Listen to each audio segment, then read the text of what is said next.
हमारी पुरानी पीढ़ियों के लिए एक काम काफी था। कौन सा?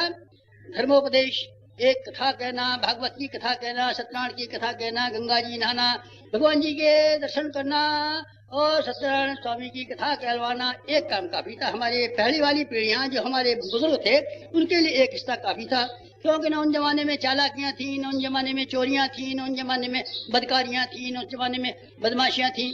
अब हमारे लिए एक नया काम आ गया है बेटी, हमारी एक नई आफत आ गई है। जिस जमाने में हम जिंदा रह रहे हैं उसमें हमको दो काम करने पड़ेंगे। क्या काम करने पड़ेंगे? वो काम करने पड़ेंगे कि भगवान ने अवतार जब कभी भी लिए हैं तो ऐसे ही गंदे समय में लिए हैं जैसे गंदे समय में हमारा पैदा हुए हैं। भगवान में से प्रत्येक भगवान को दो काम करने पड़े। एक भी अवतार उसको दो काम न करने पड़े और एक काम करके चला गया हो, कथा करके चला गया हो, अनुष्ठान करा के चला गया हो, जप करके चला गया हो, तीर्थ यात्रा करके चला गया हो, ऐसा बेटे एक भी भगवान हमको दिखाई नहीं पड़ता। जितने भी भगवान हुए हैं, अवतार हुए हैं, उन्होंने दो काम किए हैं। कौन कौन से काम किए हैं? यदा यदा धर्मस्य ग्लानिर्भवति भारत अभ्युत्थानम धर्मस्य तदात्मानं सृजाम्यहम् परित्राणाय साधूनां विनाशाय दुष्कृतां धर्म संस्थापनार्थाय संभवामि युगे युगे। दो काम करता है। कौन सा? अधर्म का नाश और धर्म की स्थापना। धर्म की स्थापना आवश्यक है, कथा कहना आवश्यक है, खंड कीर्तन और भी ज्यादा आवश्यक है, गंगा नहाना सबसे भी ज्यादा आवश्यक है, लेकिन एक और भी काम आवश्यक है। वो कौन सा है? अवांछनीयताएं घर घर और मन मन में समा गई हैं, इनके विरुद्ध लोहा लेना और संघर्ष करना भी आवश्यक।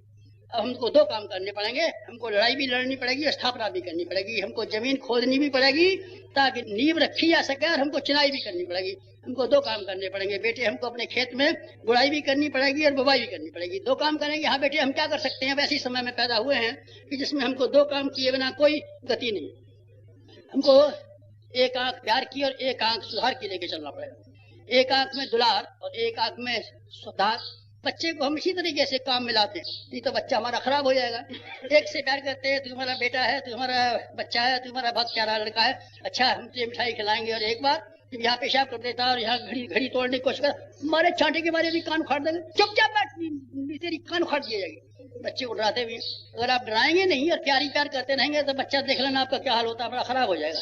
हमको इस जमाने में दोनों चीजों को लेकर चलना पड़ेगा, एक सुधार को लेकर चलना पड़ेगा, एक प्यार को लेकर चलना। भगवान ने यही किया है। श्री कृष्ण भगवान ने